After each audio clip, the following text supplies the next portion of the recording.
आज के इस वीडियो में हम सीखेंगे कि आपकी हथेली में ये जो चांद की आकृति बनती है ना, इसका आपके जीवन में क्या मतलब होता है।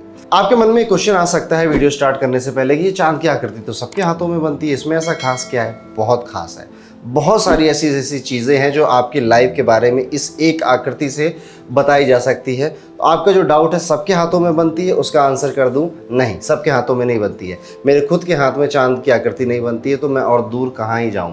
दूसरा डाउट जो आपके मन में आता है वो इसलिए आता है कि आप अमूमन देखते होंगे औरों के हाथों में चांद, पर वो हथेली का चांद छोटा है, बड़ा है, मीडियम है, हथेली का रंग कैसा है, ऐसे बहुत सारे एस्पेक्ट्स पे जिनके बारे में आज हम डिस्कस करने वाले हैं डिपेंड करता है। इसलिए सबका चांद एक जैसा नहीं है, इसलिए सबके रिजल्ट भी एक जैसे नहीं होते हैं। और आज के इस वीडियो में आपके मन में बिल्कुल ये क्वेश्चन नहीं आना चाहिए कि लड़की का कौन सा हाथ देखे, लड़के का कौन सा हाथ देखे, क्योंकि ये रेखा ही दोनों हाथों को मिलाकर बन रही है। ओके, तो इतने डाउट्स क्लियर हो ही गए हैं आपके, तो अब वीडियो को स्टार्ट करते हैं। पहला, आपको ये रेखा देखनी कैसे है। आपकी दाएं हथेली और बाएं हथेली को जब आप ऐसे मिलाएं और अपनी दोनों हृदय रेखाओं को ऐसे टच कर दें, आप स्क्रीन पर अपनी इमेज देख रहे होंगे। अब जो एक आधे चांद की जो आकृति बनी है, इसको बोला जाता है अर्ध चांद या फिर चांद की आकृति। ओके, चांद का एक नेचर होता है, ये 15 दिन घटता है, 15 दिन बढ़ता है। Moon is not stable, unstable planet है। इसका यूज कहाँ पर होने वाला है वो मैं आने वाले वीडियो पे बताऊंगा, पर ये कॉन्सेप्ट याद रखिएगा मेरा। अब ये जो आधा चांद बना है, अगर किसी भी व्यक्ति का, लड़का हो या लड़की हो, आधा चांद बना है बट लंबा है, यानी कि पूरा उंगली के नीचे से इधर शुरू हो रहा है और इधर उंगली के पास तक जा रहा है, ऐसे व्यक्ति बहुत भावुक होते हैं, दिल के बहुत भोले होते हैं। ऐसे लोगों को किसी को मना करना नहीं आता है, ये अक्सर किसी के हाँ में हाँ मिला ही देते हैं। कोई इनसे कोई काम कहे, कोई इन पर कोई दबाव बनाने की कोशिश करे, तो ये बस उसकी गुड बुक्स में रहने के लिए या फिर अपने नेचर के अकॉर्डिंग उसको हाँ बोल ही देते हैं। ऐसे लोगों को मैं कहूँगा कि ये कस्मों वादों के बहुत पक्के होते हैं। किसी से कुछ कह दिया है, इनके मुंह से भले ही चाहे वो जैसी सिचुएशन में निकला है उसको पूरा ज़रूर करते हैं। इमोशनल होते हैं, नो डाउट इमोशनल होते हैं। इनकी इसी इमोशनल वैल्यूज़ का, इन्हीं भावुकता का कई लोग फ़ायदा भी उठाते हैं। ऐसे लोग सात्विक भी बहुत होते हैं, इनको बहुत अय्याशी के शौक नहीं होते हैं, इनको बहुत ज़्यादा मॉडर्न बनकर बहुत ज़्यादा कूल दिखने का शौक नहीं होता है। डिसेंट से रहना पसंद करते हैं, हंसना खेलना कूदना पसंद करते हैं। अय्याशी या फिर नशे में बहुत ज़्यादा रहना, ऐसी चीज़ों को बिल्कुल सख्त इनको पसंद नहीं होता है। सात्विक जीवन जीने में, सिंपल सीधा जीवन जीने में यकीन रखते हैं, अगर ये चांद आपका लंबा चांद बन रहा है। बट ऐसे लोगों के साथ अक्सर ये भी देखा गया है कि इनका स्ट्रगल लाइफ में लंबा होता है। लंबा स्ट्रगल से मेरा मतलब है कि अमूमन 32-33 की एज तक ये लाइफ में स्ट्रगल करते हैं, स्टेबल नहीं हो पाते हैं। मैरिड लाइफ में भी स्टार्टिंग फेज में, पूरी मैरिड लाइफ नहीं, स्टार्टिंग फेज में कुछ ना कुछ प्रॉब्लम, कुछ ना कुछ दिक्कतें इनको आती ही है और इनका करियर भी थोड़ा लेट स्टार्ट होता है। स्ट्रगल का पीरियड जो है 32-33 की उम्र के बाद ख़त्म हो जाता है। अब मैंने जो आपको बात बताई थी ना कि चंद्रमा अनस्टेबल प्लेनेट होता है, जी हाँ, वो इन्हीं पर लागू होता है। एक अनस्टेबिलिटी की भावना, एक डिससेटिस्फैक्शन की भावना इनके अंदर रहती है, विद्यमान रहती है। बट वही 32-33 की एज तक रहती है, उसके बाद वो भावना भी खत्म हो जाती है। 34-35 की उम्र के बाद ये सुकून की सांस लेना शुरू करते हैं, तब इनका करियर भी फाइन हो जाता है, इनकी मैरिज भी बिंदास चलती है, बहुत अच्छी चलती है, इनको संतान का सुख भी बहुत ही अच्छा लाइफ में मिलता है। तो ये था कि अगर आपका चांद पूरा बढ़िया सा बन रहा है, कहीं से कटा पिटा नहीं है। लेकिन व्हाट अगर जो चांद बन रहा है छोटा सा आपकी हथेली में, ये कहीं से टूट जाए, कोई रेखा इसको काट दे, इसके बाद इसका क्या असर होता है। ऐसे लोगों को अक्सर लाइफ में कुछ ना कुछ दुश्मन या ना चाहने वाले लोग मिल ही जाते हैं, जो इनकी पीठ के पीछे बुराइयां करते हैं या फिर इनको अक्सर पीछे खींचने की कोशिश करते रहते हैं। ऐसे लोगों को अक्सर ये भी देखा गया है कि इनका जो मानसिक स्तर होता है वो थोड़ा सा कम होता है। अब इसका मतलब मैं ये नहीं कह रहा हूँ कि बेवकूफ़ होते हैं या पागल होते हैं, रूढ़िवादी शब्द सही रहेगा यहाँ पे इनके लिए इस्तेमाल करना। इन्होंने जो चीज़ सीख ली, जैसी आइडियोलॉजी अपनी यंग एज में बना ली, उसको चेंज करना later part of the time में बड़ा ही कठिन होता है। कोई परंपरा आप फॉलो करते चले आए हैं तो ये उसको ही करेंगे।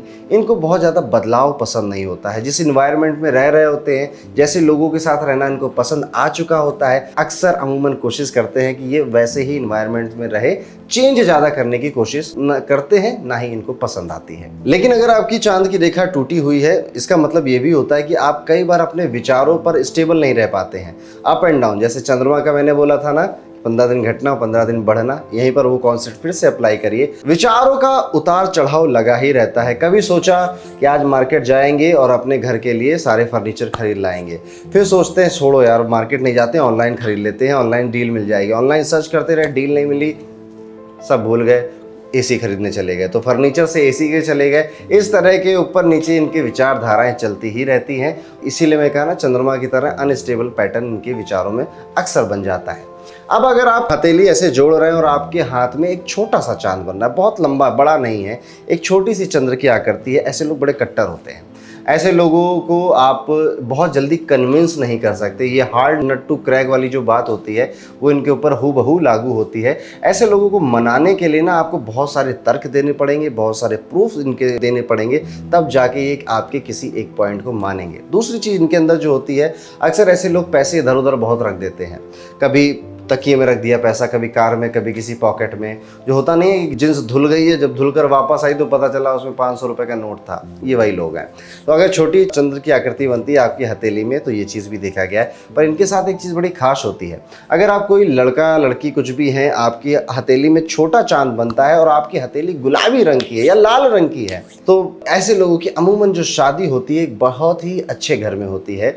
हस्बैंड या वाइफ इनको बहुत अच्छे मिलते हैं, जो कि बहुत रोमांटिक होते हैं, बहुत ज़्यादा केयरिंग नेचर के होते हैं और अक्सर इनके साथ प्रेम को इजहार करने में कभी संकोच नहीं करते। तो मैरिड लाइफ इनके लिए बड़ी अच्छी रहती है। लव पार्टनर, लाइफ पार्टनर अमूमन बहुत अच्छा मिलता है। एक बात मैं आपको बता दूं अंत में जाते जाते, अगर आपकी हथेली में किसी भी तरह का चांद बनना है, छोटा, मीडियम या बड़ा चांद, तो भी कुछ ऐसी बातें हैं जो आप सभी पर लागू होंगी। पहली बात, आप लोग चूजी हैं।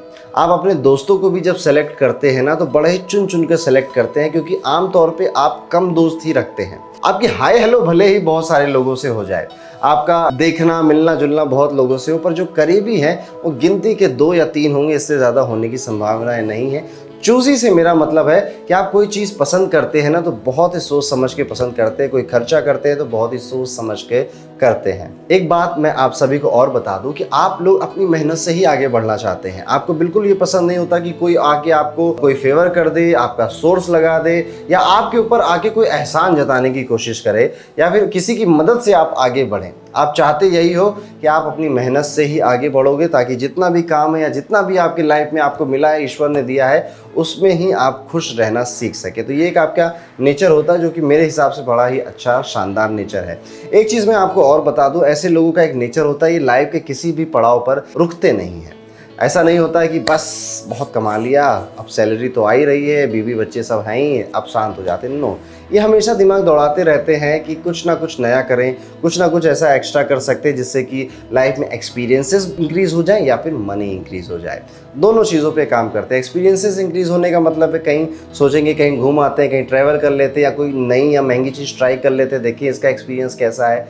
या फिर मनी के इंक्रीज़ करने का तो सिंपल मतलब है कि मैं किसी प्रॉपर्टी को रिक्रिएट करके बेच दें, वहाँ से मनी गेन हो जाए। कल को शेयर मार्केट में भी इन्वेस्ट करके थोड़ा मनी गेन हो जाए। तो ऐसे ऐसे विचार इनको उम्र के हर पड़ाव पर आते ही रहते हैं। तो ये था मेरी तरफ से चंद्र आकृति का पूरा विश्लेषण आप सभी के लिए। आशा करता हूँ आपको समझ में आया होगा। एक चीज़ और मैं आपसे कहूँगा, आप कमेंट करके ज़रूर बताया करिए, ताकि बाकी के लोग जो कमेंट पढ़े उनको भी पामिस्ट्री में उतना ही यकीन हो कि हाँ, ये सारी चीज़ें आपकी लाइफ से रिलेट कर रही हैं। तो मुझे ज़रूर बताइए इस वीडियो में आपने जितनी बातें सुनी, और अगर आपके हथेली में चंद्र की आकृति बनती है तो बातें कितनी सत्य हैं आपके जीवन में।